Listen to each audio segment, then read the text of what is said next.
It's all about humanity. About humanity.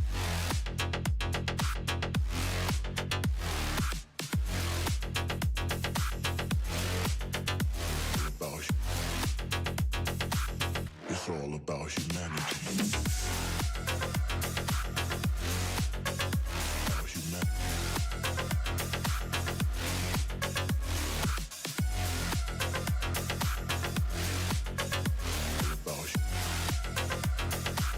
It's all about humanity.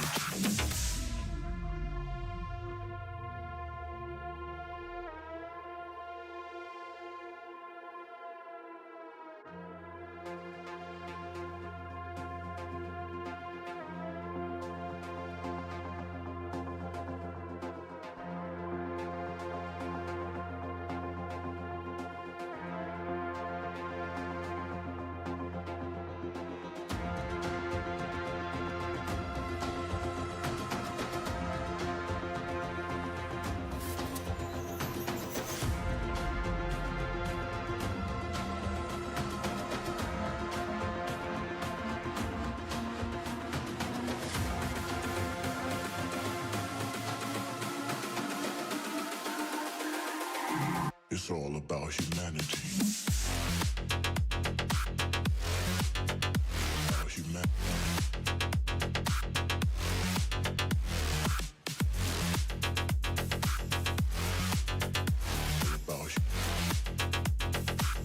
It's all about humanity. About humanity.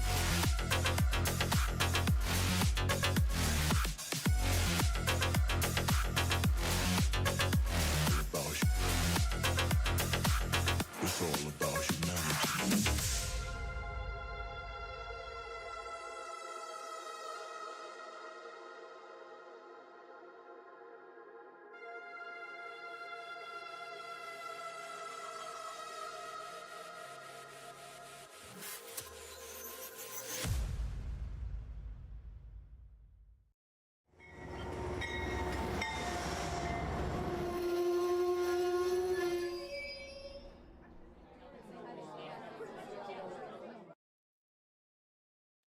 Hello, model citizens. Welcome to Humanity Junction. Tonight on Trains and Tech, we're going to get a little bit into some of the technology that I have been implementing over the last week. I'll show you what's up with that. A little bit of a layout update. I've actually been building some stuff as well.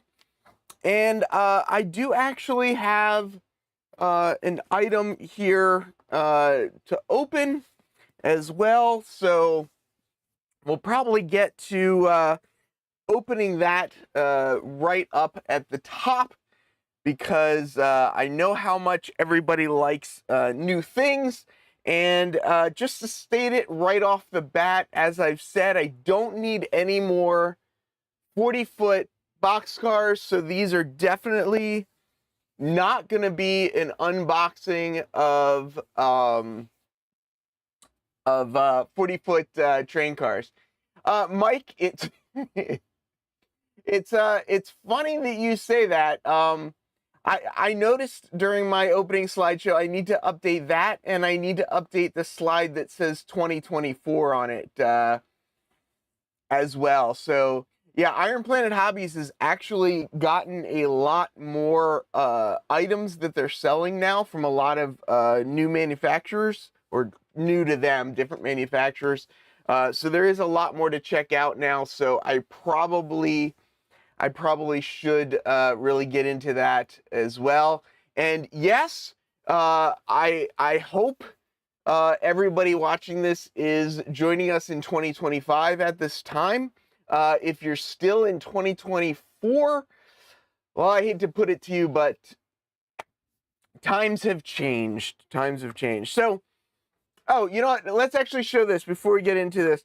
I used to have this view set up. I haven't had it set up in a while. I was pulling cables underneath my layout at the back of the computer.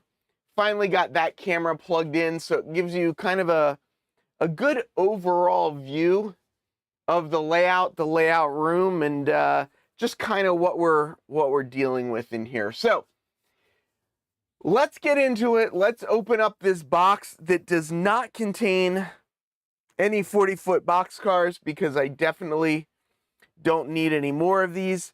The items in this box actually come from Steve Arnold, who's a part of Back on Track.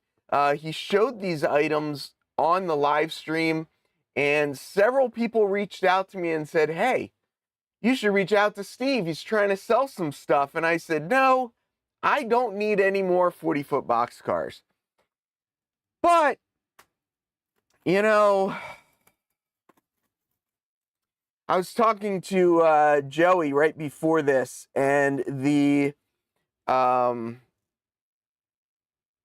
Cities division of the NMRA refers to their modelers as the blue bin modelers, or that, everybody's kind of a blue bin modeler, in that everyone's got way too much stuff, not enough space for it, so it ends up going in blue bins under the layout. So Dennis says you always need. Everyone is trying to support my bad habits. Let's put this down here, and I got some nice paper towels. Ooh, I got a lot of nice paper towels. So I've got this humidifier behind me, because in the winter we have steam radiators, or radiators, whatever, hot water radiators. It gets very, very dry. So I've got this humidifier, and I don't know why, but almost every time I go to fill the humidifier, I end up needing to pull out a bunch of paper towels, because I've dumped a bunch of water all over the floor. So I'm probably actually going to save those. So this is what we got from Steve. A couple of these packages. Let's see what we're getting into here. Oh, and I'm knocking over things already. These are, as I said, these are not 40-foot boxcars. He who has the most toys wins, and since he can't take it with you, I'm not going. I like that. I haven't heard that ending to that saying. That's pretty good. That's pretty good there. I am definitely of the mindset of yeah, I'm a little bit of a collector myself. I got too much stuff. But I'm trying to keep things. No, I'm not. I'm not doing very well. So let's get into these not 40-foot boxcars and see what we have in these cases. Steve apparently got these through a connection his wife had, and the first one I opened, this is one that I might have, but I can't remember if I have it. So since I couldn't remember whether I had it or not, and I haven't seen it on my layout, and I think I've pretty much pulled all my 40-foot cars out, I got this one. This is the Pepper Packing Company from Denver, Colorado. This was the 3rd anniversary of the N-Scale Collector, so a custom car. And it looks like at some point somebody was selling it for $3. So that is one not a 40-foot boxcar that is a 40-foot boxcar. So we're already starting out. We're already starting out really well. I've got 2 paper towels for every one of these. I'm so excited. Here's another not a 40-foot boxcar. This is the Brownwood, Lometta, and Temple. I have no idea where that is. It says it's another special run car for $2 on the bottom of it. So we got 2 cars there. I paid Steve more than $2 for these. Maybe he needs to convert to TT or Z. So the Z-scale stuff is sitting up there. If you go back in my videos, I used to have a Z-scale layout up here see, now I can go to this camera. I used to have a Z-scale layout like right here, but when I built this new layout, I kind of took that down. So I do have you go, yeah, I know, right? I know. I couldn't believe, what was it? The other day I saw something and they were asking, Eastern Seaboard for HO scale boxcars is asking $78, and I was just like, wow. The prices are definitely not going down. That is for sure. Yeah. Looking for some RS3s. Are you looking for the D&H one?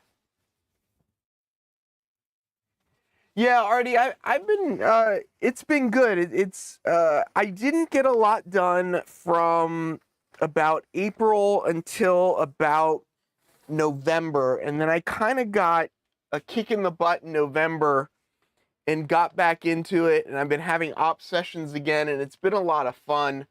One thing that I would say as well, if you want some inspiration, a lot of people have done end of year videos where they show their layouts, everything that's kind of changed in 2024. So there's some interesting videos out there if you want some,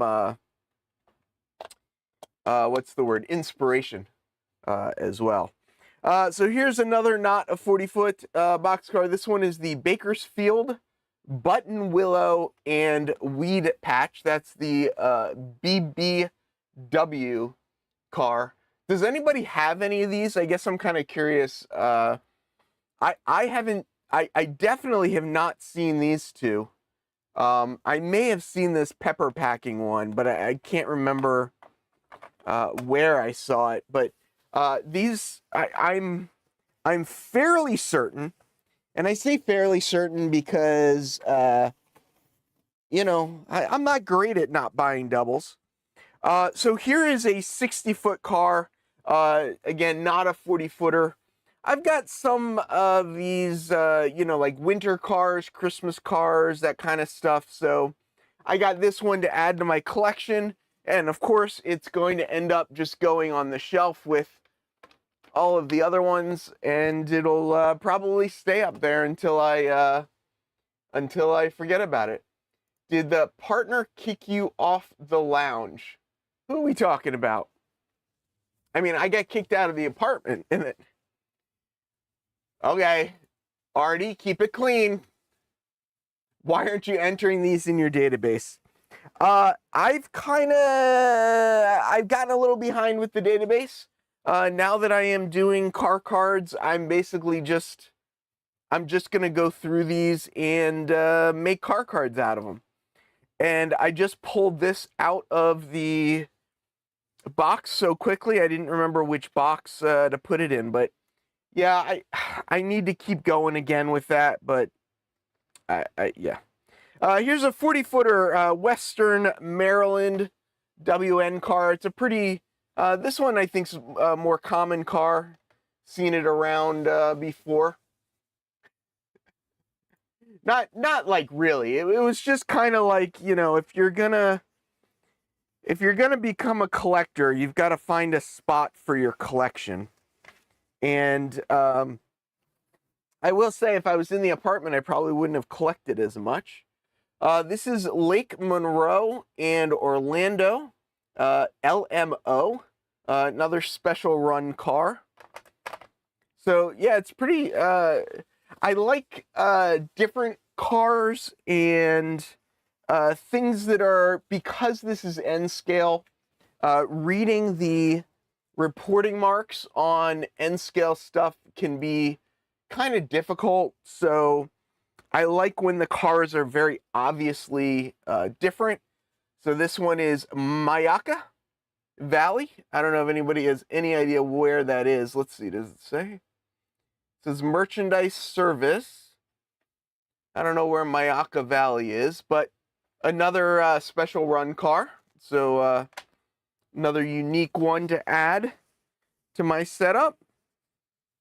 I do need to, in addition to making car cards for these will all need to get Metal wheel sets. They'll all need to get some wheel weights put in them, you know, get them all ready for the railroad. So I do have a little bit of work to do on them.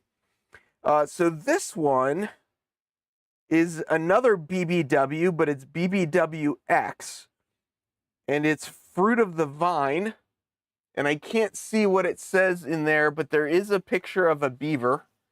So, Bakersfield Button Willow Weed Patch. Oh, so it is another Bakersfield Button. Yeah, it is another one in this series. So this one is BBW, this one's BBWX. But there you have it, another BBW. Yeah, this one does have a picture of a beaver on it, so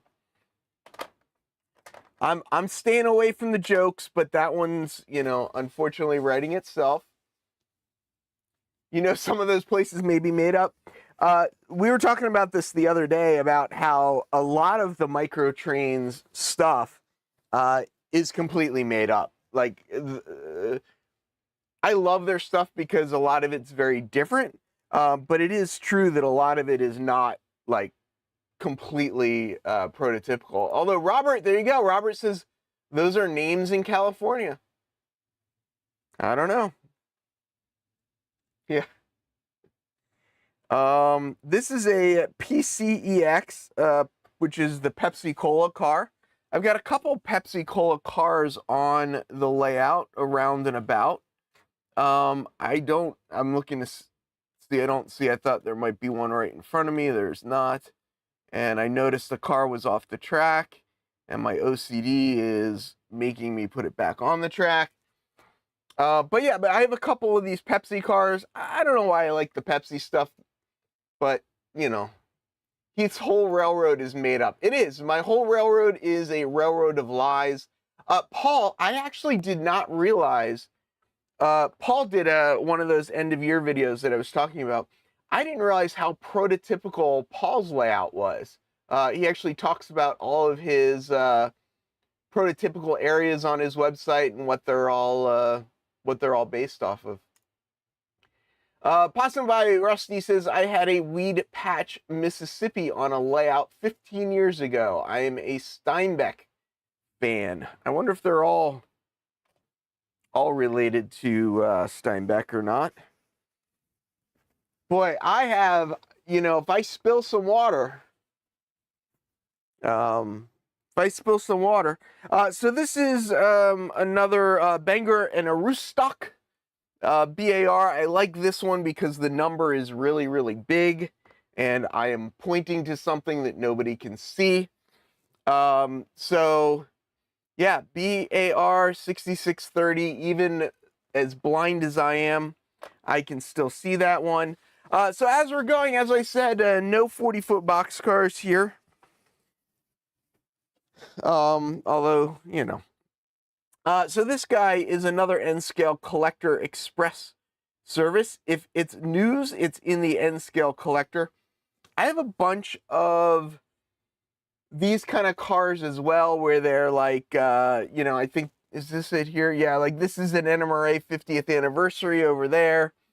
And just different cars that are like different anniversaries or stuff. So I know they're not real, but again, they're very easy to decipher between two different you know, cars. So I like that. So I tend to get this stuff. Yes, Dennis, for those that were here on time, these are the cars that I got from Steve Arnold. We worked it out. I've got 11 of them here. I already put one up on the shelf.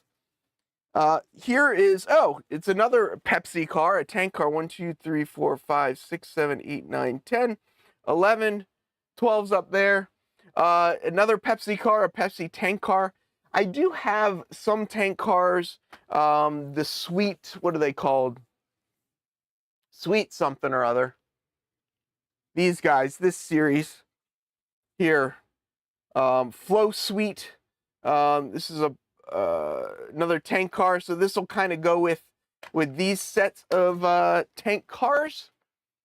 And put that back on the shelf because right now I'm not really running tank cars, but you never know.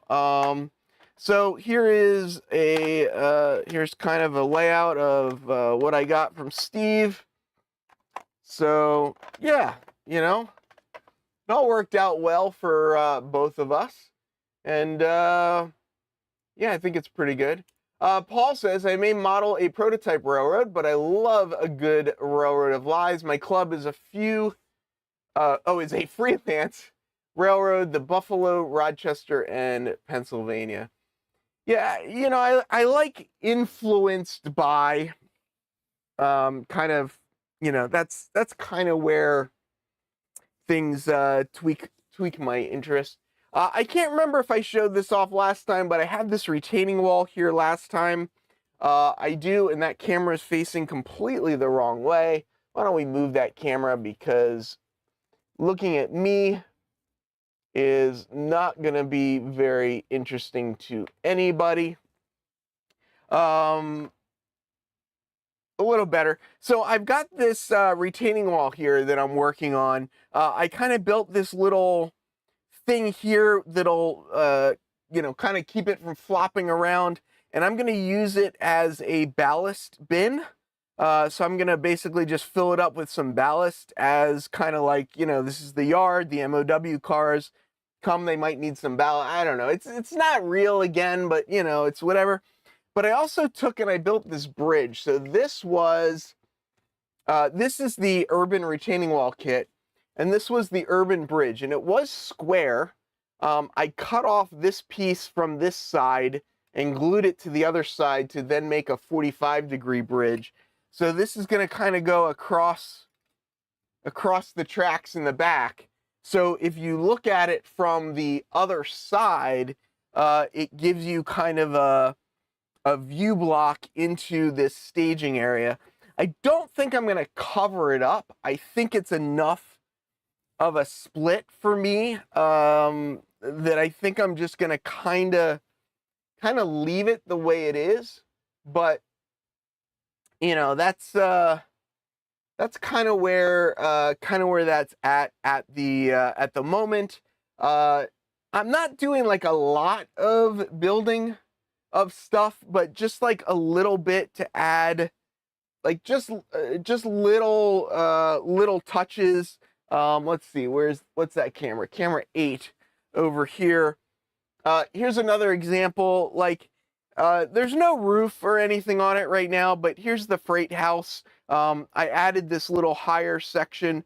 The intention of this is just to give a little view block on this curved track here, so that when you're operating, it'll give you a little bit of a, you know, sense of, you know, space and time and, you know, blocking your view and stuff. So I don't know, I'm trying to add these little elements to things that may or may not be interesting to people. Haven't really got into the last op session, so of course I learned a lot. The last op session I had a lot more paperwork. One person followed the paperwork religiously. The other person would keep turning to me and say, "What's next?" And I'd say, "Well, what does the paperwork see?" So that, you know, it's interesting. After I had a session on my railroad, the next day I went to somebody else's railroad, and you really see, like, being a layout owner, it takes a lot. It definitely takes something to do it. So yeah, we're still having, I am still having shorting issues on the railroad. The railroad is not shorting. Like, there's not an inherent short in the railroad. The issue is that if somebody runs a switch and either derails, or just if you go the wrong way on a switch, it causes a short. And because of the way I currently have the system set up, it shorts the entire room out. I've got breakers coming. I haven't installed them yet. They might come Friday. If I get them installed, or if I get them here Friday, I'll install them for the weekend. If I don't get them here, I'll just have to install them later. Yeah, it's Tony Custer talks about this a lot, and some people really like it, some people don't like it, but Tony Custer's really big about, like, you're coming to Tony's layout to run the nickel plate. I think it's 1958, I think is his year. I forget the exact year, but sometime in the 50s.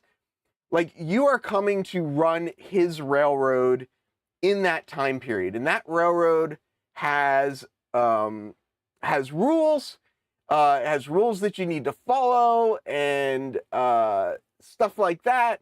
So, the people that come should follow those rules. There are some people that like to make up their own rules and don't want to follow the rules.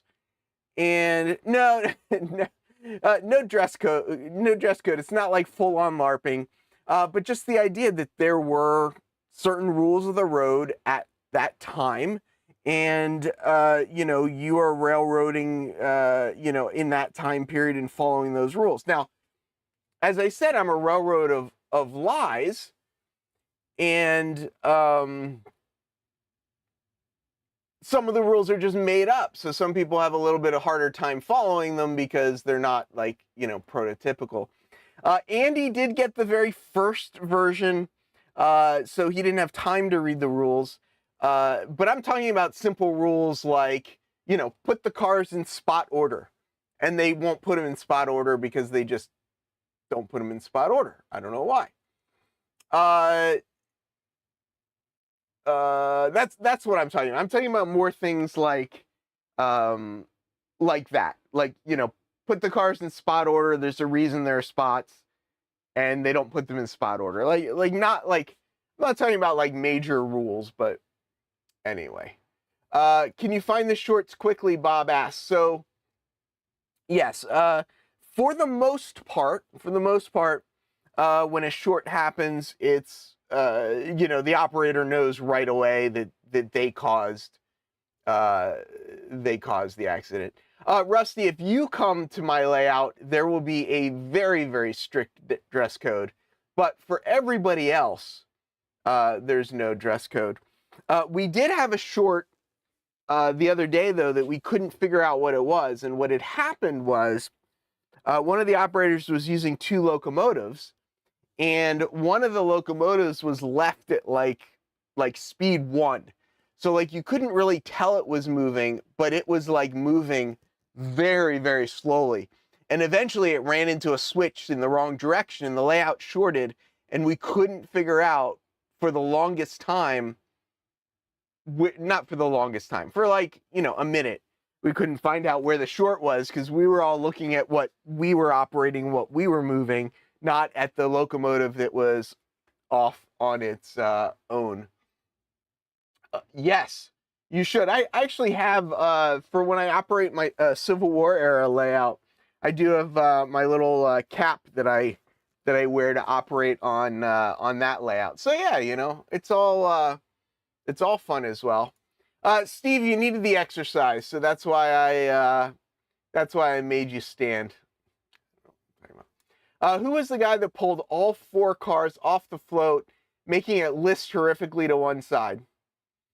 That's another one, right? I mean, everybody knows don't tip the float, but like some people want to rush and they don't want to,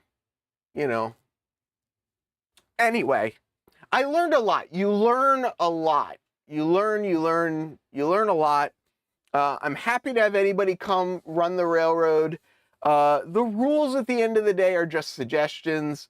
They are suggestions to try and have it be as fun for everybody as possible.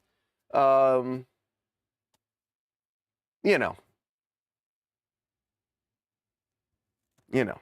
right, so what are we going to look at? One of the next things I've added to the layout is I wanted to find a way to do holds. So when cars would come to an industry and would get dropped at an industry, I didn't have any way to hold the cars there. So like every card would get flipped and every card would move. And I couldn't figure out a slick way to do it. So what I did is I created this spreadsheet, and basically I can get 4 operating sessions on one sheet. And what I do is I just go through, and this is the spot checklist. So all of the new cars that are going to be spotted at the next session, I go and I check off what all the new cars are. And that leaves me these open, empty spots of, you know, tracks where no cars are going to be spotted on that track or in that spot for the next session. So I manually check it off, and I can do that because it's a pretty small layout. So instead of turning all of them, basically I didn't turn a couple of them, right? So 3 of them got turned. These 2 didn't get turned. When I say turned, I mean move on to the next step. So whoever's operating Manhattanville at the next session, instead of just pulling all 5 cars, which is what would have usually happened, now you only pull 3 cars and you leave these 2 cars and you have to spot the other cars around these cars. So it's kind of, you know, it's a manual way of doing it. Again, small layout. It works well enough for me. So it's kind of what I'm implemented. And you know, there's 53 card spots. There's 38 on the layout at any one time, so it's pretty easy to check them off. So the next thing that I did is a couple weeks ago, live on stream, I broke out the Dremel and I cut my first gap. So I've gone through and I've cut almost every single gap. There's one more gap to cut, actually right here. Where this is, there's one more gap to cut here. And the reason I didn't cut this gap is because I didn't realize I didn't wire up the feeders for this section. So I've got feeders that I need to wire up to this track. Once I wire the feeders up, I can cut that gap. So I'll have that gap cut there. And I also have 2 spots on the other side of the layout that I don't know why I'm not getting feedback, but I created this as well. And basically what I did is, like District 101, I have going to sensor 33. And I created this whole sort of like translation spreadsheet. I've got these wiring diagrams. I know, like, people are zoning out at this point, right? So got all these wiring diagrams, right? So 101 is North Staging 3, and I figured out that 101 goes to number 33, sensor 33. So what I did then is I went into JMRI, and I went to the sensor table, which is hopefully going to come up quickly. And I went through and I added in all of the, you know, the sensors, right? So here's, where is it? D101 is Selkirk 3, right? So what this enables me to do now is, if I go back to here, right? So Selkirk 3 is up here at the top, Selkirk 3. So now, if I take one of these little guys that we were playing with the other day, right? These are those, these are the little tester guys I was using, the little flagmen. So if I take this little flagman and I put it on the track back here, right? On this track, what's going to happen on the screen now is it turns red.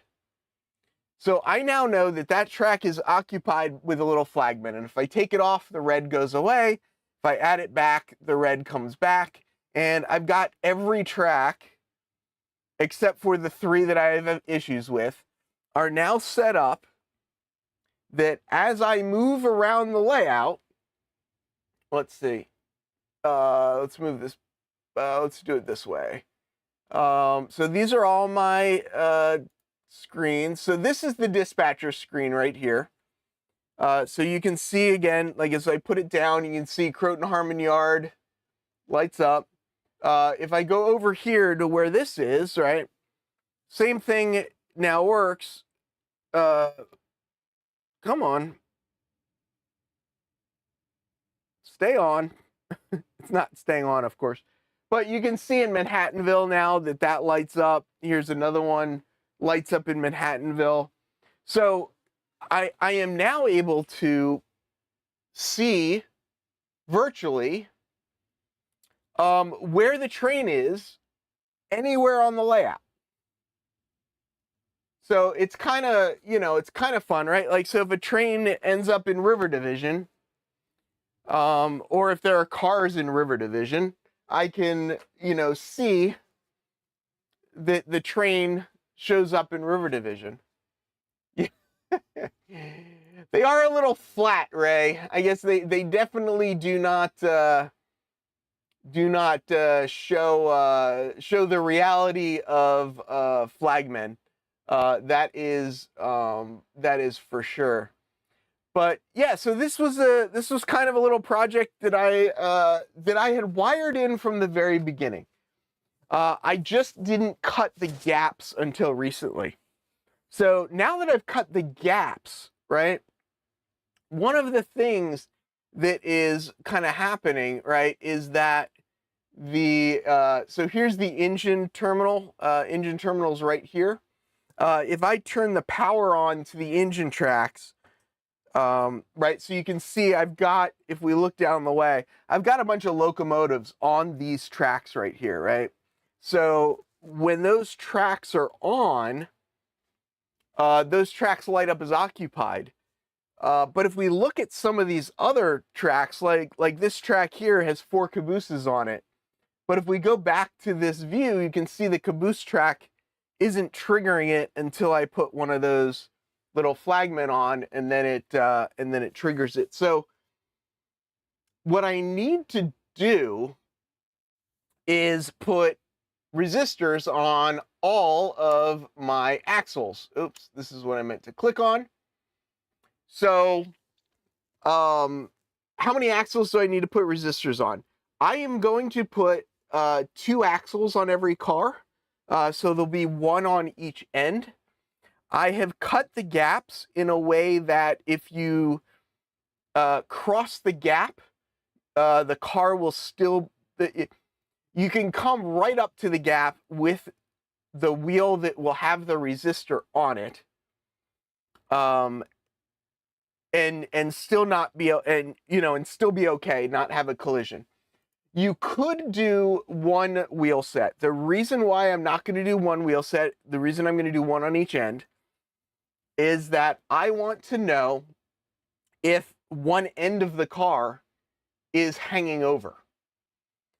So in order to know if one end of the car is hanging over, you have to do both sides. And it's one of those things that, I'm gonna take them upstairs and sit in front of the TV, and I'll do a couple hundred or whatever. I think I probably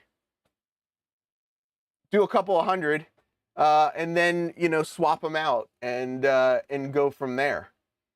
So yeah. Yeah, the resistor imperator will drop the resistance. I need to figure out, so John 2618 was using 1.5K resistors. I thought you needed to use 10K resistors. So before I start adding resistors, I'm going to need to do a little bit of work figuring out exactly what resistors I need. Somebody was asking, which tracks have you done staging tracks? Every track. I have done every track. And the reason that I did every track is because I wanted to be able to have remote dispatchers that basically kind of know where things are. So yeah, ask Don. Yeah, I know. What ohms will you use? So that's what I was saying, Bob. I heard you use 10K ohm, but John 2618 was using 1.5, and he's had a lot of success with 1.5. So I honestly don't know I don't know which ones. I don't quite have 120, but I do have a lot because I do have, like, if we bring up this screen here, right? Like, I do have every, come on. I do have every staging track, you know, has sensors, all of the,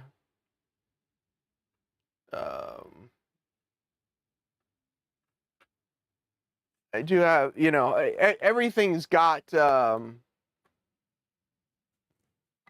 I can kind of, I'm just going around the layout and, you know, throwing a couple on in different areas. So you can see, like, you know, things are lighting up red as well. What? Call Don 1-800. So on Ray, on your next podcast, you need to ask Don which one he uses. Yeah, even one axle is detected by the BD20. So I'm gonna have to do some testing and see what I really what I actually need to trip them, because I don't, you know, if I'm using 10k ohm resistors and I only need 1.5, I'm just you know, I'm just burning off a lot of heat. But yeah, you know, Ray, come on, hook us up, add it to your list of questions for Mr. Don Iris himself. Ask him what, you know,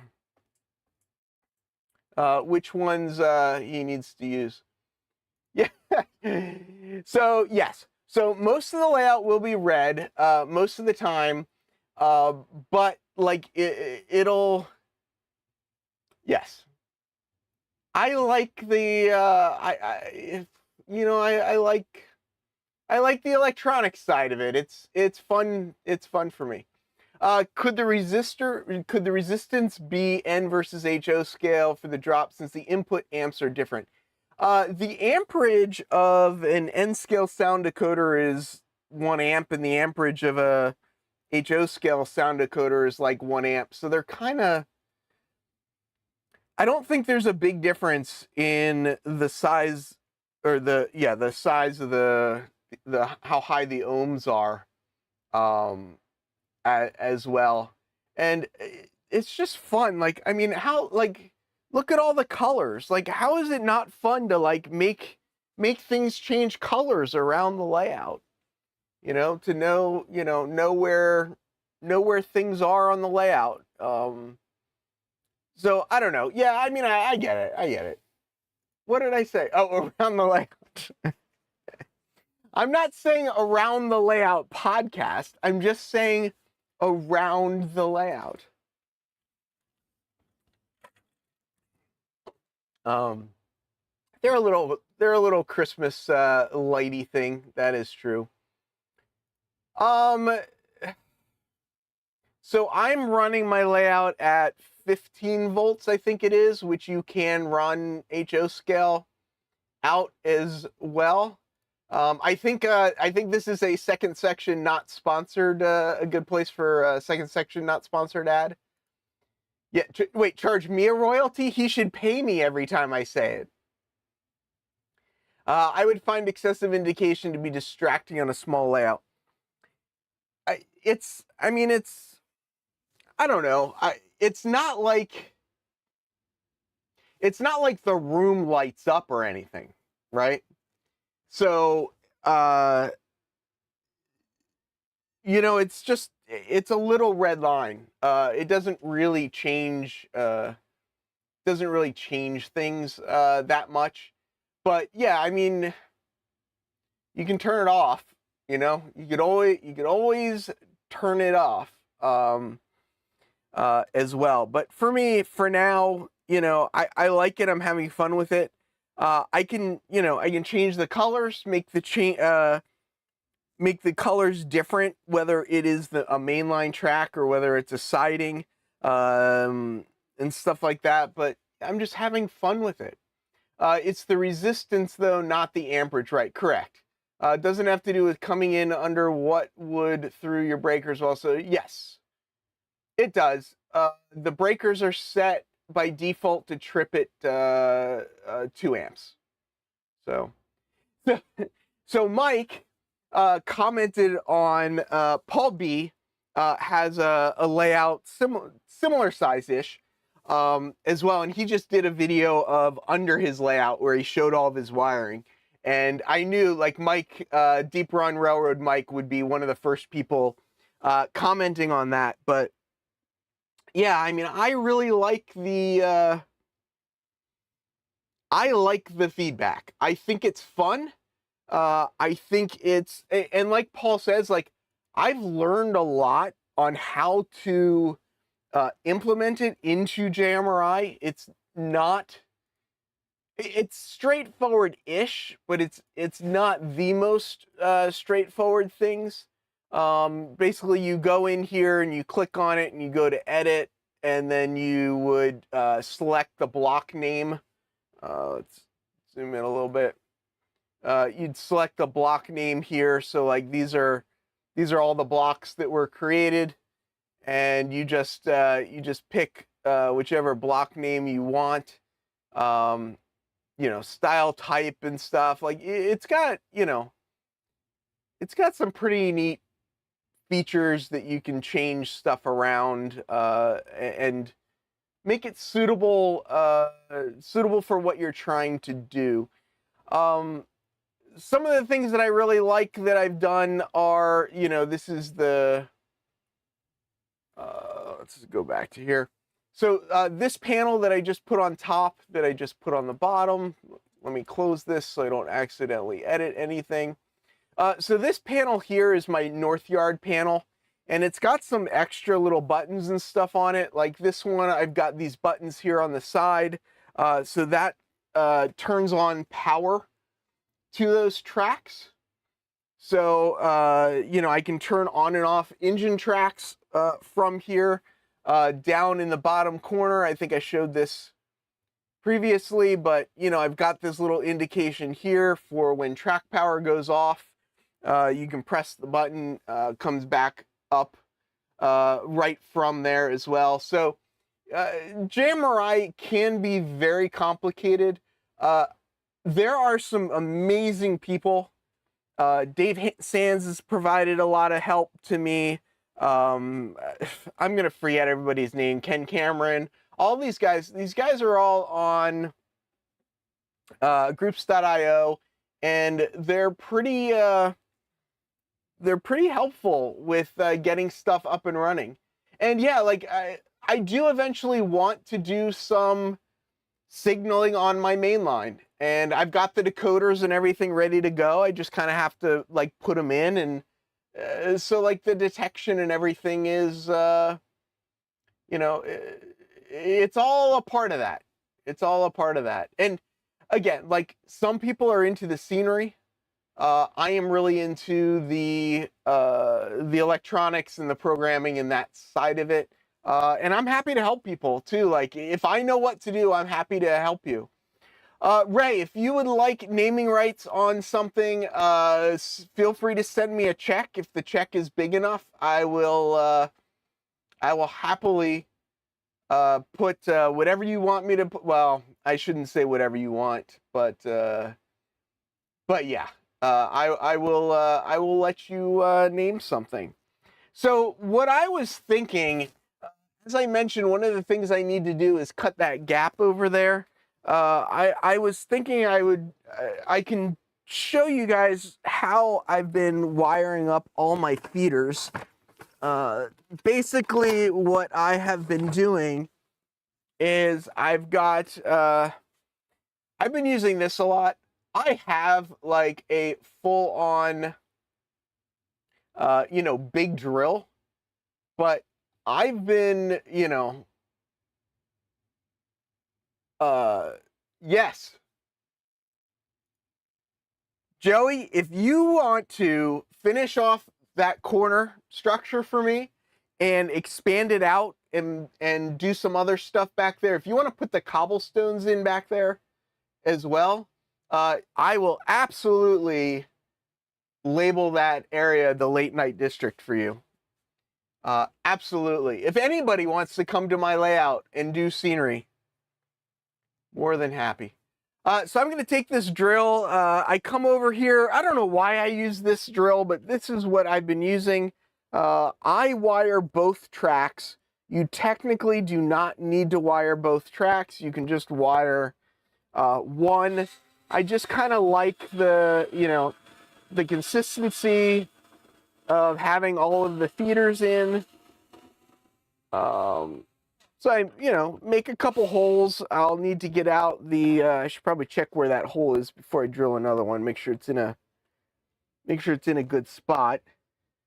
It's in an okay spot. It's not in a great spot. Let's move this up just a tiny bit more.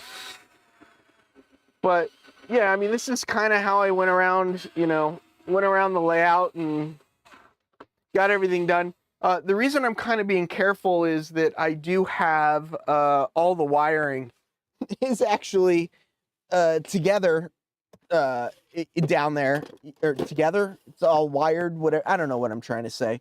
You know what I'm trying to say. I got wire under there, and I really don't want to stick anything. I don't want to wrap the wires up in the drill as I go through it. So I take a piece of wire and I poke it down from the top to the bottom, and I do that because I'll vacuum that later. I do that because once I have it down below, it makes it a little bit easier for me to line everything up. I put the black wire in the back side and the red wire in the front side.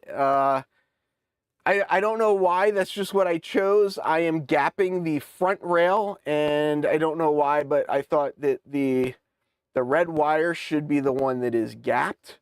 So I will, before I cut that gap, probably before, maybe not before, probably, before I cut that gap, I will solder these wires on, just to make sure that that all works. But yeah, I'll just solder that on both sides, push the excess wire down, and then we'll take the Dremel and we'll do a little cut, and then this little section there will be separated. And I am making some pretty small blocks, right? If you look at that area, sorry, one second. If you look at that area, I've got a lot of small blocks. Like this here is going to be this whole detected section there. The next detected section is this here. This is a detected section. This is a detected section. You don't really need that small of a of detected sections, but again, there is a reason I'm actually doing it. I have actually thought about it. While I don't really need, right, like I don't need the detection on, on this panel. What I do need the detection for is that if a locomotive is over the top, if I can get the light to stay on, if the locomotive is over the top of these switches, right, you don't want the system to be able to throw those turnouts. You want to make sure that your turnouts are clear before you're able to throw them. So by setting up the block detection, what it enables me to do essentially is to section off each little area so that people can't throw switches. And in the yard, if you look right now, you can see like it's a whole rail. Let me move this down so you can see a little bit better. Like this is a whole section going out. Same with this one, right? So it's like 3 turnouts. So in the yard, I'm not going to necessarily protect the switches, but out on the main line, I'm going to protect the switches. So if there's a dispatcher that is going to throw a switch, but there are cars over that switch, we don't want the dispatcher to throw it. So using different colored wires, I do have a color scheme for everything. Frog wires are all green. My 2-track wires are red and black. My accessory wires are blue and white. Orange, I believe, is 5 volts. Brown is 12 volts. I have these separate control sections that are basically each of my kind of there's 6 sections to the railroad. If you talk Digitrax, Digitrax talks about districts as being each separate block is a district, but you know, so I guess I'm just trying to be careful with the nomenclature. But each, you know, bank, so like this is bank 1, that's bank 2, this is bank 3 over here. Each bank has its own panel that everything runs back to. And because of that, I didn't need to worry about crossing different sections with different colored wire, because all of the color is there. You know, Bob, I wish I knew that answer. I don't have any clue whatsoever why the double slips are hollow. But if you notice, on some of them, they're filled in. So I don't really understand why, like here, let's go back here, let's go back. Let's see if we go to, where's that panel? There's my double slip panel. So when it is web served, it leaves them open holes. But locally, it closes them. There are some weird things with the, there's some weird things with the web server and the way it serves the panels that you got to kind of work around a little bit, but it works for me. It works for me. So the reason I use Digitrax and I don't use Digitrax, I use some Digitrax stuff. I bought a bunch of Digitrax PM74s that I have sent back. I bought some DCC specialties, PSXXs to replace them. I use LocoNet more than I use Digitrax. I use LocoNet because NC doesn't have a layout control protocol. So if you're NCE, you either have to use NC's DCC bus or you have to use LCC. NCE is just missing too many features for me. If I was going to buy a command station today, and I know I'm just flaming the fuel when I say this, but if I'm going to buy a command station today, I'm absolutely no way buying NCE. I'm going to buy, very likely I would buy the TCS command station, just because it'll do LCC, it'll do cab bus, and you can get a LocoNet adapter, so you can get the LocoNet as well. So, yeah, Bob, you know, so there's one guy that's posted a whole bunch of videos. I had the same exact problem that he has. Nobody else seems to have the problem but him and I. I didn't want to deal with it. I just didn't want to deal with it. I sent them back. I sent 2 to Digitrax to be repaired. I sent the other 4 back because I hadn't opened those 4. I'm not sure if I'm going to keep them. The other problem with the PM74s, and I got schooled by, I think he may have been 80. He was either 70 or 80. I think he was 80 years old. But I got schooled by an 80-year-old when I was talking about the PM74s, because he said the PM74s are relays. It is a mechanical relay. And if you want short protection on your layout and you are trying to protect DCC decoders, you don't want to wait for the speed of a relay. You want a solid state relay, not a mechanical relay. So that's another reason why I switched to the PSXXs. Yeah, I've got tons of problems. Oh, did they just add it recently? I mean, it's been in version 5.8, 5.9, and now 5.10, and they're working on version 5.11. So,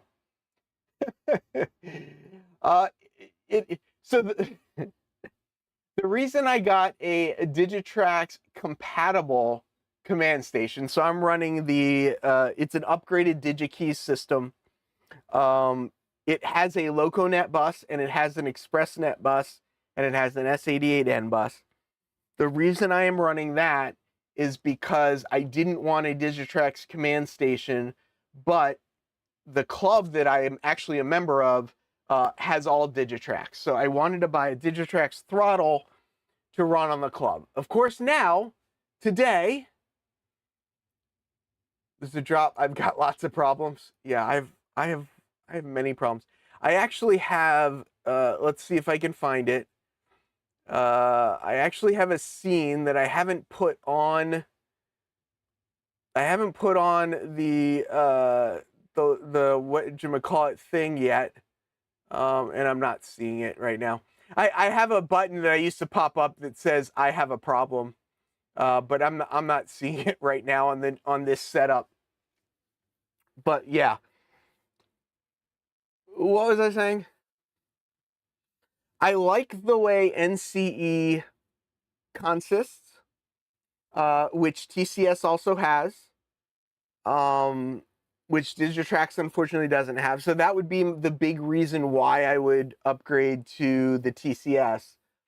But honestly, at this point, to spend $530 when what I have is working really well,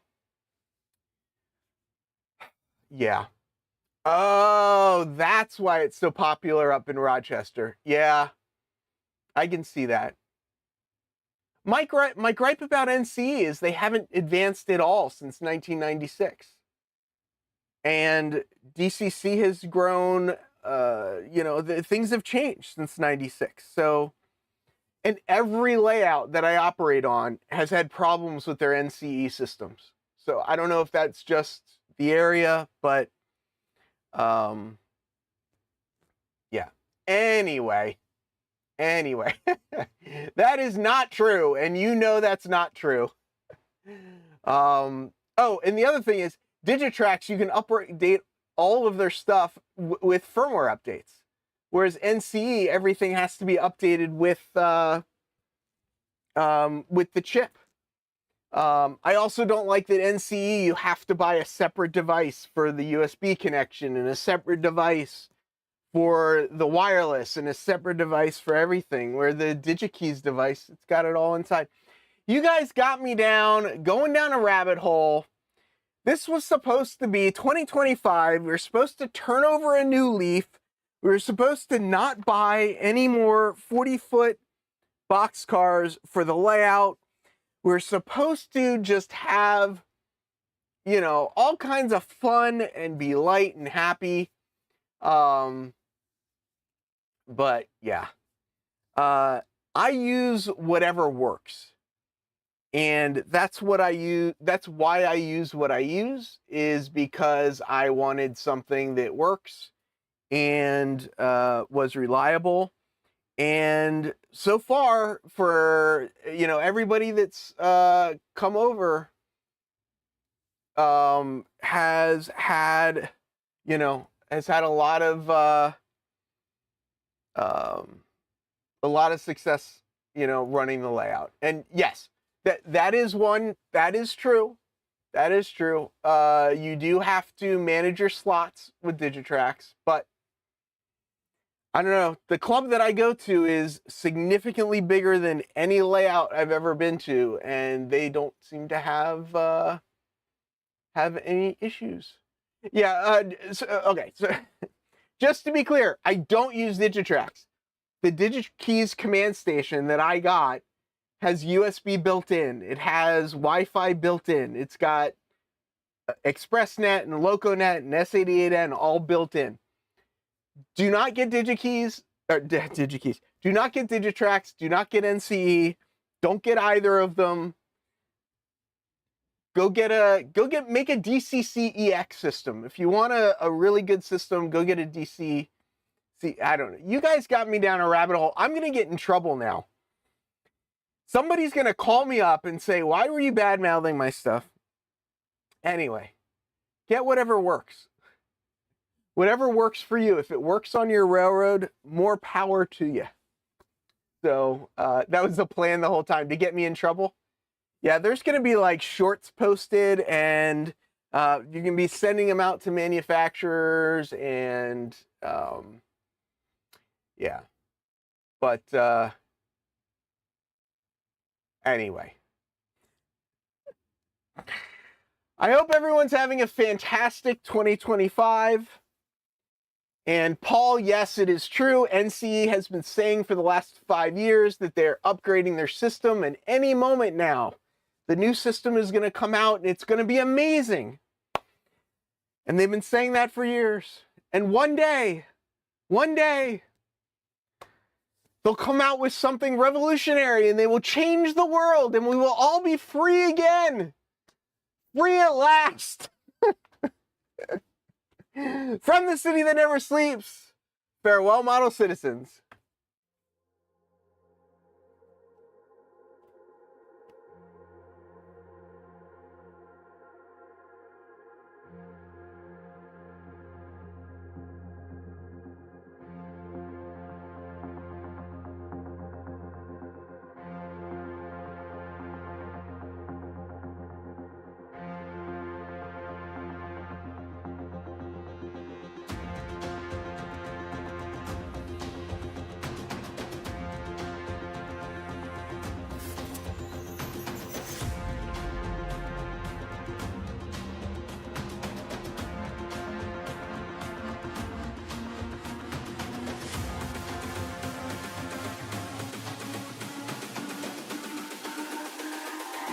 It's all about humanity. About humanity.